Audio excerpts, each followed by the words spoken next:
చేసుకోవాలనుకున్నా లేదా ఎవరన్నా గెస్ట్లు వచ్చినప్పుడు చేసుకోవడానికి ఇది చాలా బాగుంటుంది. మా వారు ఇన్స్టాగ్రామ్లో చూసి నాకు ఫార్వర్డ్ చేశారనమాట చేసేయమని. సరే అని ఇంకా కార్న్ తీసుకొచ్చి నేను ఇలా చేసేసాను. ఒక రెడ్ చిల్లీ తీసుకున్నాను, కొంచెం ఒక 5-6 రెమ్మలు పెద్ద పెద్దవి వెల్లుల్లిపాయలని చిన్న చిన్నగా కట్ చేసేసుకొని వేసుకున్నాను.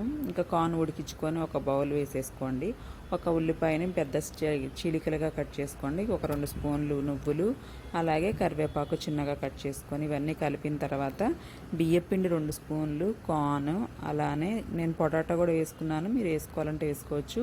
ఎగ్ వేసుకోవాలన్నమాట. ఎగ్ తినని వాళ్ళు తీసేయచ్చు. నార్మల్గా చేసేటప్పుడు కానీ తినేటప్పుడు కానీ అసలు ఆ గార్లిక్ ఫ్లేవర్ ఉంది, ఎంత బాగుందంటే కొన్ని కరివేపాకులు ఫ్రై చేసేటప్పుడు వేసాను, గార్లిక్ కూడా కొన్ని తోలు తీసి వేసాను. ఎంత ఫ్లేవర్ బాగుందంటే తప్పకుండా మీరు ఎంజాయ్ చేస్తారు. ట్రై చేయండి.